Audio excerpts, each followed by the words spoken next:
I was remembered of a bit more than, no, almost exactly 1 year ago. I was attending the action days that preceded the last year's SDG summit.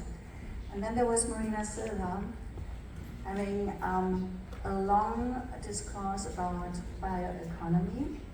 And the most important part of this discourse was she was issuing an invitation for a global debate on bioeconomy.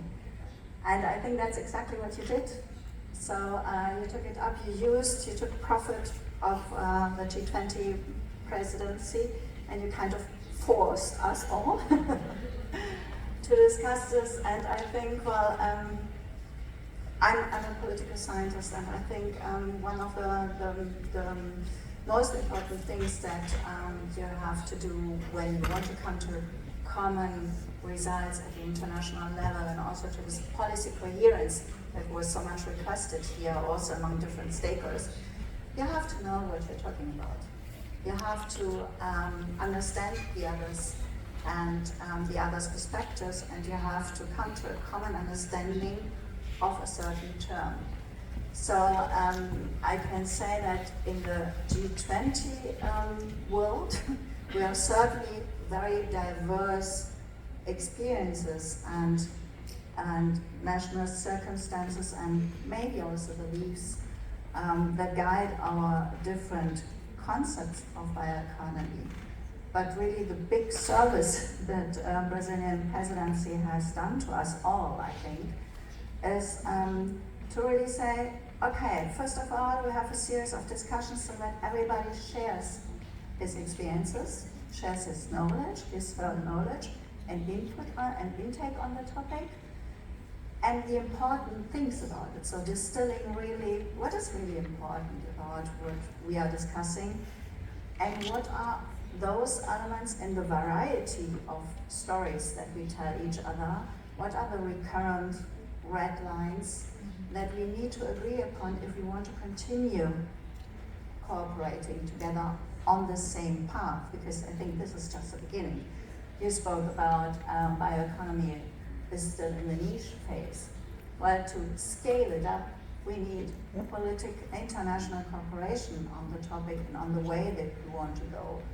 So what Brazilian presidency did was, first of all, bringing us all together to this conversation, forcing us to share our experiences, very diverse experiences, and then making us, or helping us, to agree on a common set of principles, where this is the minimum that we understand, that we all agree upon. And I think there is an incredible merit to that, because this gives us then the entry point to go further.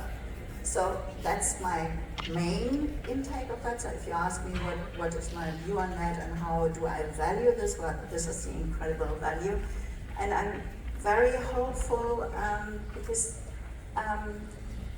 bioeconomy is very dear to all the Rio conventions that are, by coincidence, having their conference of the parties this year. So from now on till the end of the year. So, and it seems like natural that we would then continue this debate in those larger forums.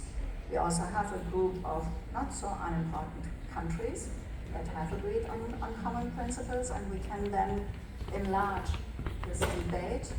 And coming back to Luisa's point on the important aspect of emissions produced by the way that we consume and produce, and their impact on climate change, I think it is kind of obvious that we have to introduce, or that we have to strengthen the bioeconomy aspect and the circular economy aspect in our climate change negotiations. And I'm turning again to Brazil. So for us, coming from the ministry that I come from, of course, what has been mentioned quite often so far, the issues of biodiversity protection, sustainable use, biodiversity, restoration, and protection of our ecosystems is extremely important, and that's why we also stressed so much the circular economy aspect. So it's